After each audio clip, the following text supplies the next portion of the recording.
Halo everyone, perkenalkan nama saya Kadek Raditya Yulisa Fitri dengan NIM 2131015 dari program studi S1 Pendidikan IPA kelas 2A.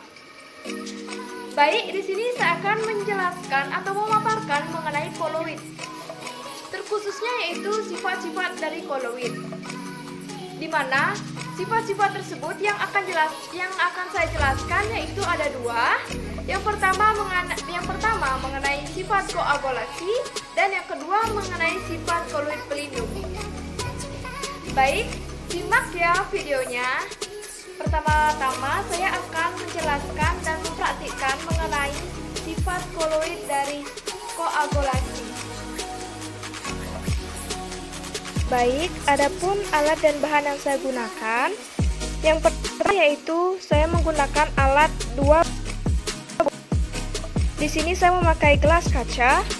Yang kedua yaitu sendok yang berfungsi nantinya untuk mengaduk. Dan adapun bahan yang saya gunakan, yang pertama yaitu ada susu.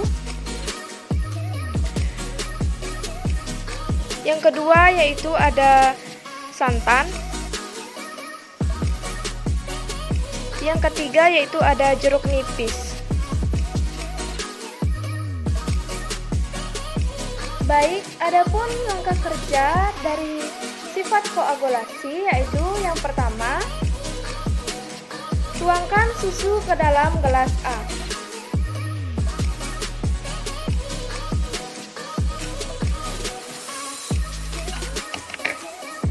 Susu ini yaitu berjumlah 115 ml.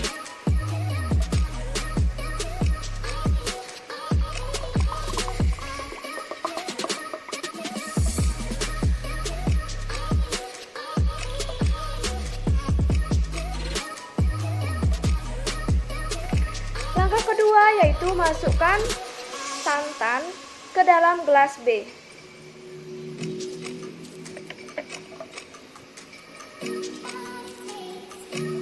Di mana santan ini berjumlah 65 ml.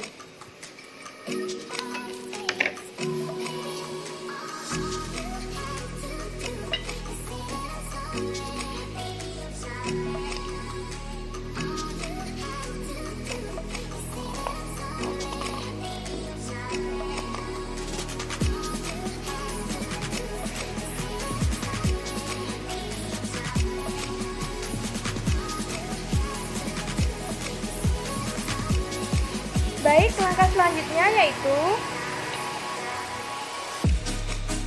masukkan atau peras jeruk nipis ke dalam gelas A dan gelas B. Nah, di sini saya menggunakan satu buah jeruk nipis dan saya potong menjadi 4 bagian. Maka masing-masing gelas akan saya isikan 2 bagian.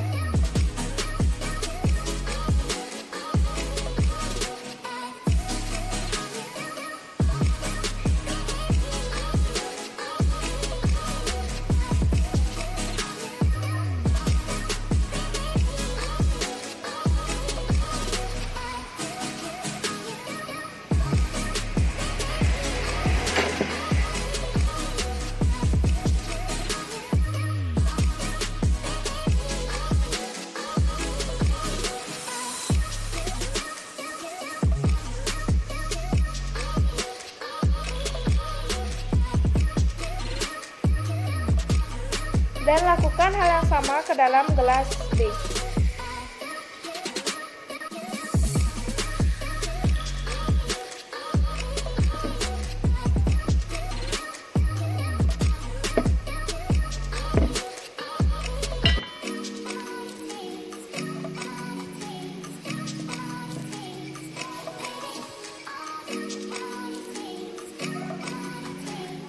Baik, selanjutnya atau langkah keempat yaitu aduk gelas A dan gelas B menggunakan pengaduk. Di sini saya menggunakan sendok.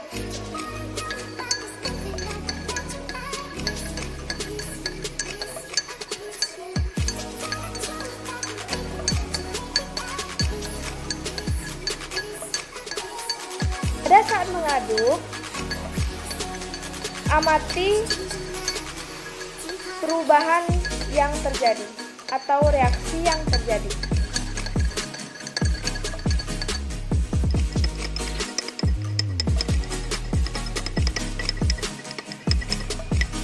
Reaksi yang terjadi pada gelas A dan gelas B yaitu pada gelas A,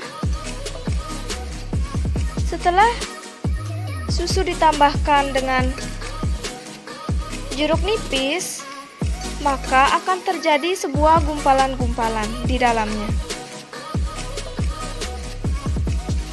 Dan pada gelas B,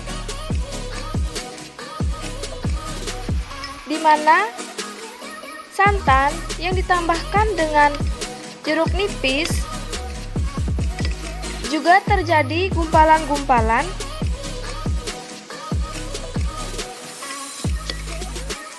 di dalamnya.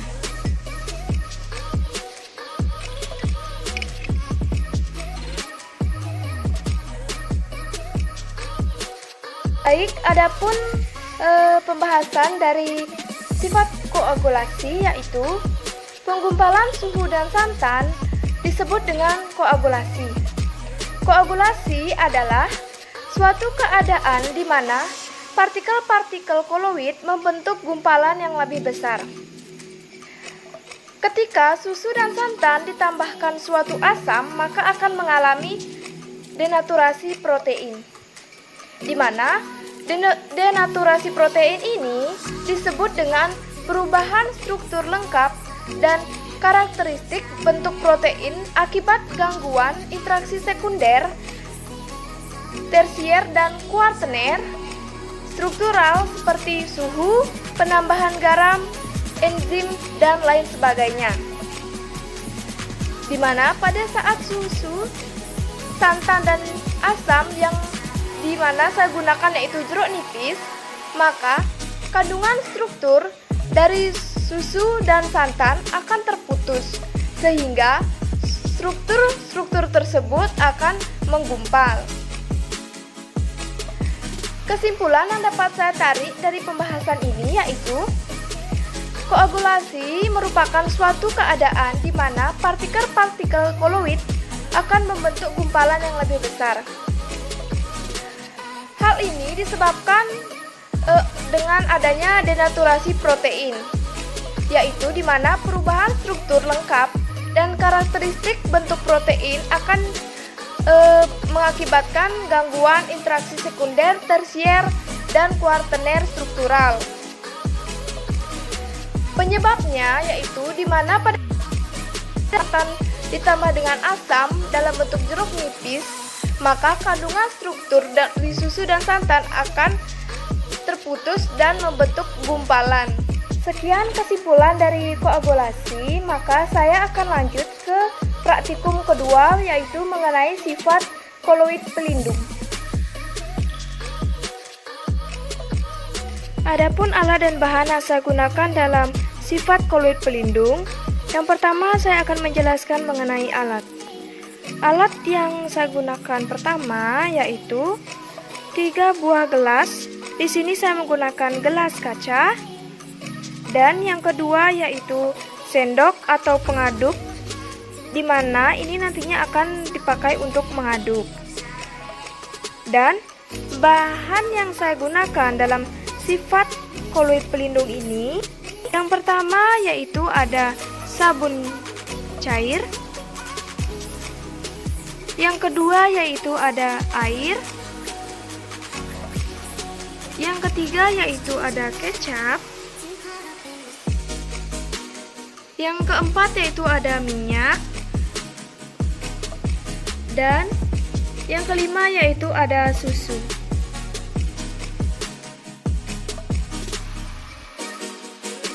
Baik, adapun langkah kerja dari sifat koloid pelindung ini yaitu pertama, masukkan air ke dalam gelas yang sudah diisi label A, B, dan C.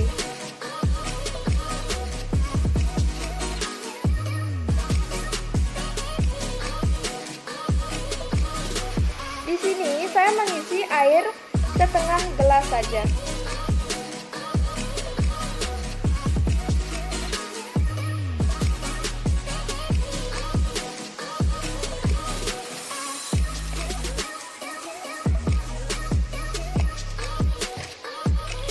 Selanjutnya, masing-masing gelas yang A, B, dan C diisi atau dituangkan minyak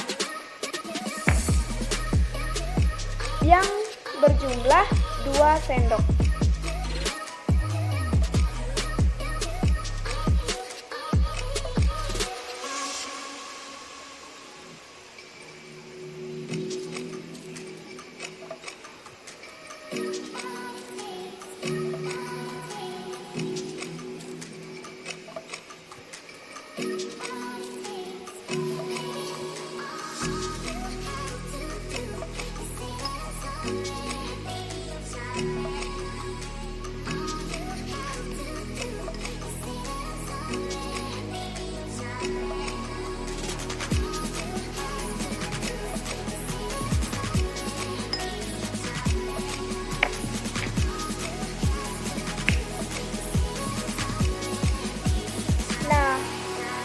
Langkah ketiga yaitu tuangkan kecap ke dalam gelas yang berlabel A. Sebelum itu, lap sendok yang telah tercampur minyak atau tuangkan minyak terlebih dahulu.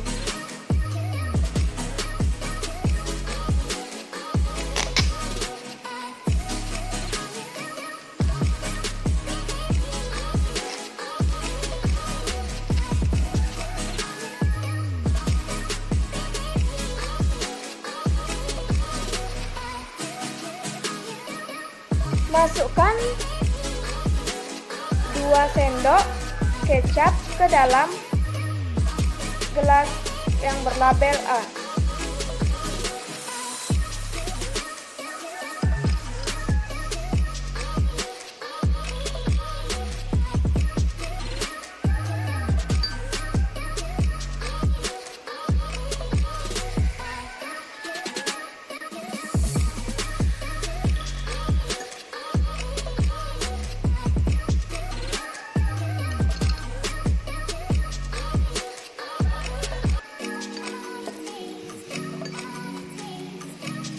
Kemudian aduk dan lihat hasil reaksinya.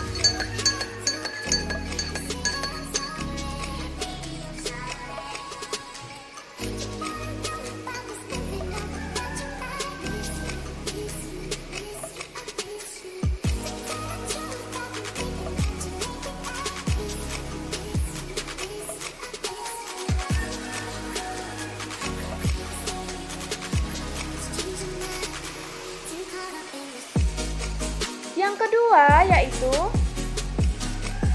masukkan sabun cair ke dalam gelas yang berlabel B. Sebelum itu, kita bersihkan terlebih dahulu sendok yang tadi digunakan untuk menuangkan kecap.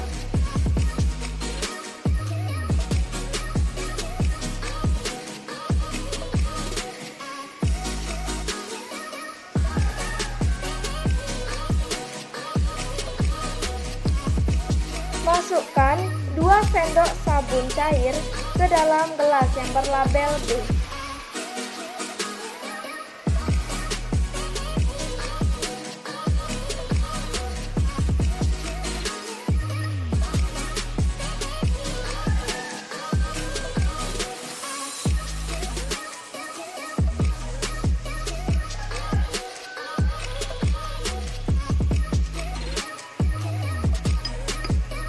Lalu, aduk gelas yang sudah terisi air, minyak, dan sabun.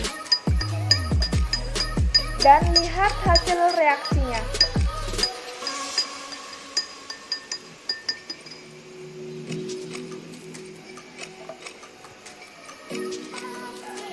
ketiga yaitu masukkan susu ke dalam gelas yang berlabel C.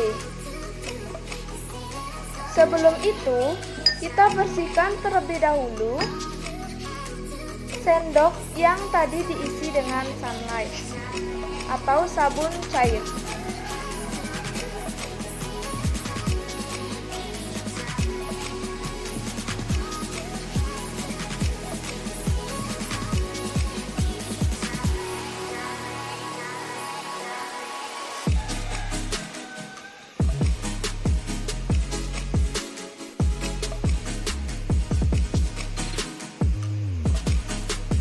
Tuangkan 2 sendok susu ke dalam gelas yang berlabel C.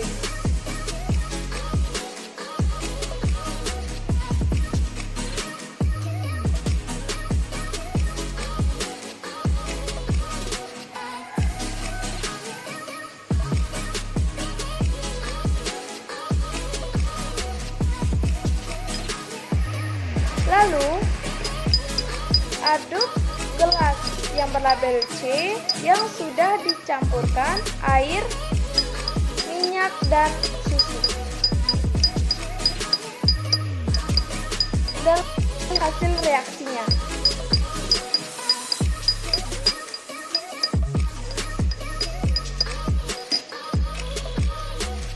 Adapun hasil yang terjadi pada praktikum koloid pelindung ini di mana pada gelas yang berlabel A, kecap tidak bisa menyatukan air dengan minyak. Di sini terlihat minyak tidak dapat menyatu dengan air. Dan pada gelas yang berlabel B, sabun bisa menetralisir atau menyatukan air dengan minyak, di mana pada gelas B ini minyaknya sudah tidak terlihat.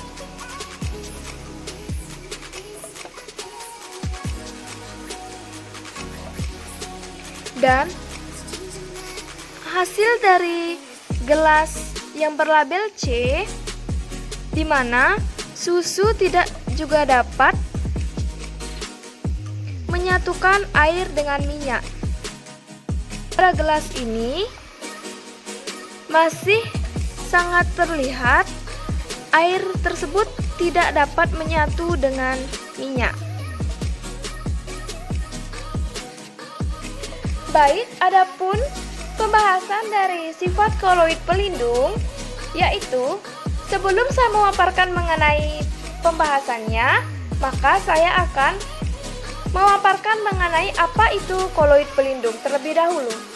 Koloid pelindung merupakan koloid yang mampu melindungi koloid lain agar tidak mengalami koagulasi. Di mana pada percobaan pertama, pada sampel A, campuran minyak, air, dan kecap tidak dapat menyatu. Maka sampel A atau percobaan pertama tidak merupakan koloid pelindung. Pada percobaan kedua, yaitu pada sampel B, sabun, air, dan minyak dapat menyatu. Di mana hal ini disebabkan oleh sabun itu sendiri. Sabun ini merupakan emulgator yang mengandung koloid liofil dan koloid liofob. Oleh itu, sabun dapat menyatukan air dengan minyak. Pada percobaan ketiga, yaitu pada sampel C, campuran susu, air, dan minyak tidak dapat menyatu.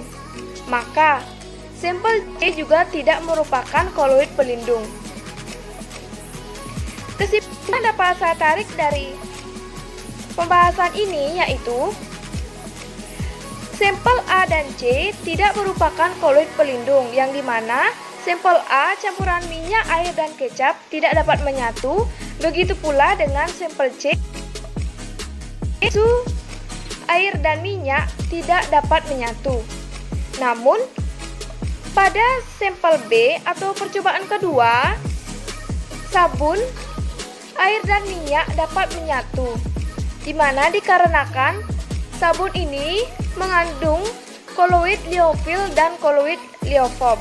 Sekian dari video presentasi mengenai koloid, yaitu mengenai sifat dari koloid, terkhususnya yaitu sifat koagulasi dan sifat dari koloid pelindung.